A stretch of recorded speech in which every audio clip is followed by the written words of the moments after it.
According to the U.S. Census Bureau, new data shows that median wages for men increased 3.7%, but pay for women didn't budge in 2024.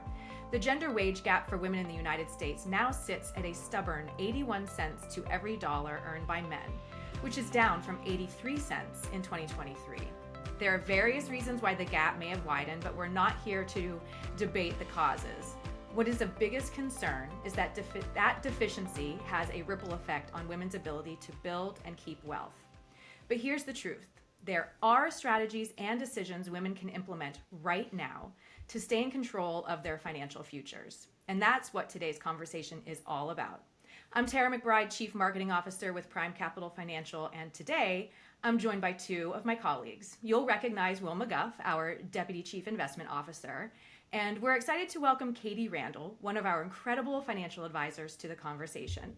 Katie is particularly passionate about working with women investors to help them achieve their financial goals. I've personally had inspiring conversations with Katie around female empowerment in finance, and I'm particularly eager to hear her perspective on today's topic. Okay, let's get into it. We're diving right into the deep end, Katie. Are there tax-advantaged accounts or strategies that women specifically should use or avoid to maximize what they keep, not just what they make? Yes, and it's really what we keep that matters, right? The low-hanging fruit that we hear about in financial literacy is making sure that you're consistently contributing to your 401k. That may not work, however, for people who are taking breaks or have, flexibility built in. Maybe they decide to work for themselves for a few years, take a step back from the workforce for various reasons. So I really want to emphasize that everyone's planning needs are a little bit different. So that's why having guidance is important. But we can contribute to vehicles like Roth IRAs if you're not phased out, or perhaps consider a backdoor Roth conversion where you can save money that could be tax-free for potentially your entire investment experience, which will help make your plan more powerful when you hit financial freedom. And consistently contributing to those Roth IRAs can be important. The other thing I want to emphasize is that women tend to have more health needs, and right now they still have more longevity than men. And so that might point to someone needing to focus more on a health savings account, an HSA, which does give you tax advantages as well. And lastly, I think this is the one that's missed a lot, but could be the most powerful for women, is always having an after-tax brokerage account where money is going that is not rules-based. So it's a non-retirement account that you can use at any point in time, and you're not beholden to those rules, which can be very helpful if you're stepping in and out of the workforce for various demands. That's really helpful, Katie. I mean, I think I'm hearing some things like the HSA. I feel like some of these tools people know exist, but they don't know how to take full advantage of these tools, right? So you mentioned like an HSA. I think a lot of people just think of that as like, oh, I can use that for some health expenses, but there are tax advantages specifically to using something like an HSA, right? So they're important tools that people should really pay more attention to that maybe they're just not thinking of. Yeah, That's I would right. be curious because it's great to have an advisor on this call. We talk a lot about the need for a financial advisor. So welcome, Katie. You mentioned time horizon and longevity as one. I'm curious, from your purview, do you see a difference in risk tolerance of women versus men? I do. And, women are increasingly, really grabbing hold of their investment experience. And so I think that we can't paint all women with a broad brushstroke, because I have some very savvy women that I help. But most of them do value that partnership of different thought leadership from advisors and the investment team. But if we look at the research, it does show that women are still a little bit more conservative, or just have more risk in mind when they're investing. They tend to have a really good intuitive sense of what are sort of the upside downside of investment choices. So we are still seeing that in the data, Will. Awesome. Yeah. So I would have assumed, since men can be weaker when we get sick with the man flu, that women would be more aggressive, but that's just a naive assumption of mine. Maybe you're projecting a little, Will. So turning to you, Katie said a lot of really great stuff around, tax advantage accounts. I'd love to hear your perspective. We know we already talked about, on average, women often have less to invest given lower cumulative earnings. What strategies around risk-adjusted returns or diversified portfolios are especially useful when you're maybe starting with smaller capital? Yeah, so what I tend to think of with smaller capital, irregardless of male versus female, is your dollar cost averaging or your contributions to smaller accounts carry more of a percentage weight on the overall account. So that actually means if you're comfortable with it, you can take more risk with the smaller account because you can think of those future contributions as almost like a fixed income stream. So if you start with $10,000 and you contribute $7,000 per year, after a couple of years, your initial $10,000 has been essentially watered down by the contributions. So risk is a utility curve, and as you get older and have more assets, that's when your risk tolerance becomes more important to goals of the account, which is where the advisor helps you understand that. And I really like the conversation about the HSA account. That's kind of a hidden secret in our industry. They're phenomenal tax deferral vehicles, and if you can take another approach with them where you can contribute to them but use all of your health reimbursements away from it, you can save all those receipts for like 30 or 40 years. And if the rules don't change, which they very well could, you've got a source of funds in the future for retirement that you can draw on without paying any taxes, which is pretty phenomenal in my opinion. Yeah, I feel like those are some of the strategies that come to the surface when you're talking with a financial professional like you, Katie, who can look at somebody's full financial picture and say, here are all the things that you have at your disposal. Let's make sure that you're optimizing the way that you're using all of them, right? Katie, have you seen anything like that where, somebody was maybe trying to do it on their own and then came to you and was able to uncover some opportunities that maybe they just weren't familiar with before?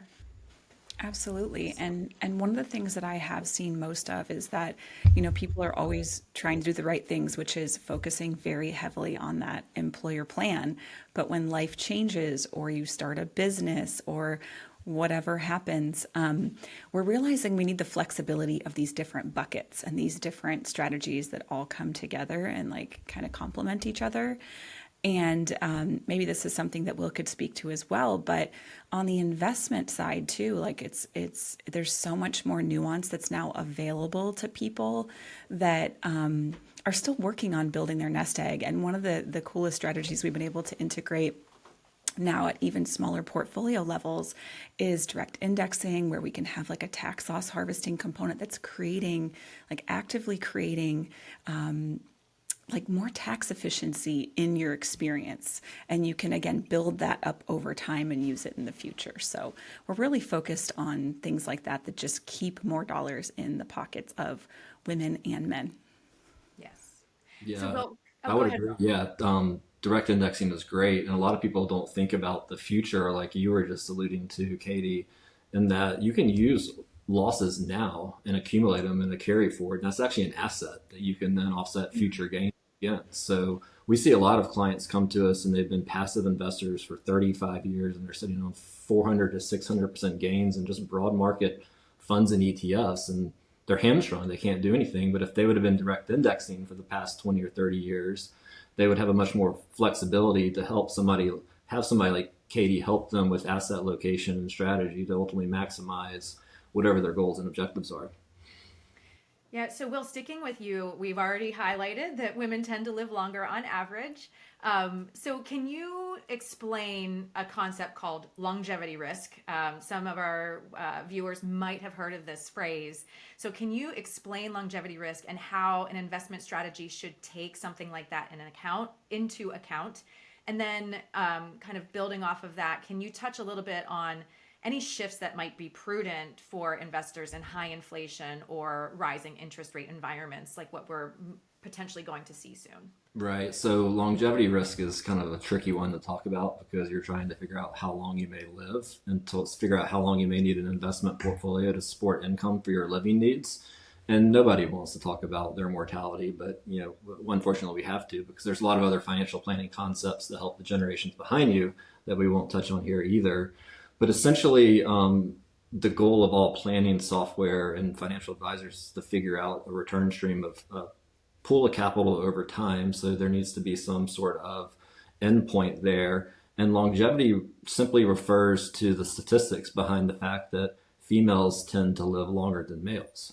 We won't debate why, but some of it makes a lot of sense.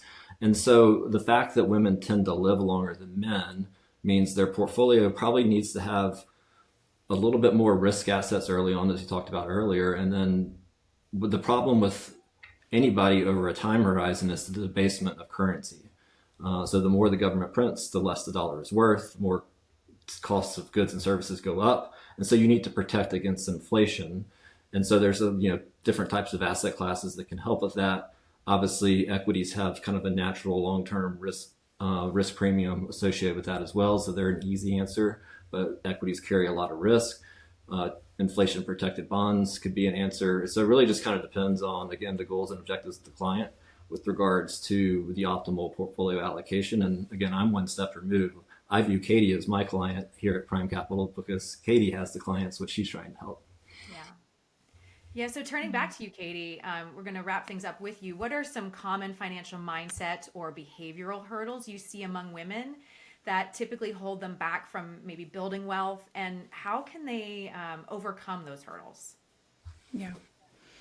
I would say that the idea that we have to be like perfectionistic with our choices can sometimes paralyze us. And I speak from experience. I'm like sort of a recovering type A. So I really relate to this. But the idea that like the investment universe is so vast that it can feel like, well, where do I even start? And if I can't do it right, is it worth doing it all? And what we find is that even like really small steps that are repeated make a huge impact. And so letting like your investments and your planning do most of the heavy lifting for you if you can just stay consistent with those strategies. And what I like to do is not rely on people's own discipline to make their plan work, but just create systems that are really easy that can kind of work for you. And so that kind of takes some of the guesswork out of it, and also just that question of like, am I even doing this right? And I also know plenty of women who are not intimidated at all by finances, but the ones that come to me that feel that way, it's often because they're worried about like making a mistake, not doing it right, or I've waited too long. And, I'd really encourage those people that it's never too late to start. Absolutely. And I feel like there's also, you mentioned something like the universe of investments is so vast. How do you even get started? There's this fear of not doing it right, but there's also, I feel like, just a fear of if I do it wrong, I could ruin everything. It's not just like, oh, I didn't get the $5 back that I put down that day. It's I could ruin my financial future if I do it wrong. And so there's almost a paralysis around it. And so it just kind of reminds me once again that talking to a professional is one of the most important things that you can do if you're not sure where to begin, because a professional like you, Katie, is that you there's no judgment. It's a get to know you kind of a relationship. Let's understand who you are, what you're trying to achieve, and from there we'll build a strategy and a plan that will serve you as best as we can structure it, right? Yeah. And especially as life is changing, like we're talking about why there's still that like persistent wage gap. And it's because we found that women are still doing a lot of the caregiving, or maybe like they have to step out of their full earnings power and then step back in. Like we just, currently I'm in the sandwich generation. So I can totally feel that kind of squeeze that happens. And what I just want to say is that even if, you decide to make those moves and like, hey, I am going to give something up financially if it's the season of life. Having an advisor or a planner who can quantify that for you before you do it, and then kind of tell you like, how does that change your plan, can be so much more useful than trying to figure it out on your own. Yeah. And so we love helping people with that decision. Absolutely. And I just had a conversation recently with Mary Lucas, our National Director of Financial Planning and Client Experience. And she shared with us when we build a financial plan, we stress test that plan. And I think she said upwards of 1,000 or more different scenarios. So you have 1,500. confidence when you develop a plan with an advisor that what you're doing is really built for the long term and for all kinds of different environments. So the big thing here is talk to a professional who can help you. I'm really glad we're surfacing this really important conversation, especially now. It's a topic that we could spend clearly another hour on, and I feel like we wouldn't even have scratched the surface. The key here is to be vigilant about securing your financial future, and if you're not sure where to start, the key here is talk to a professional. Katie and Will, thank you for sharing your insights. At Prime Capital Financial, our mission is to give every investor, especially women navigating these unique challenges, the confidence to take control of their financial future. And we've put together a resource designed specifically to help women make some investment decisions and help to close that wealth gap. So you can download that today by scanning the QR code on your screen or using the link in our show notes. So to our audience, thank you for sharing your time with us. We hope you found it valuable, and remember to stay informed, stay invested. And as always, we'll be here to help you navigate the twists and turns of the market. Until next time.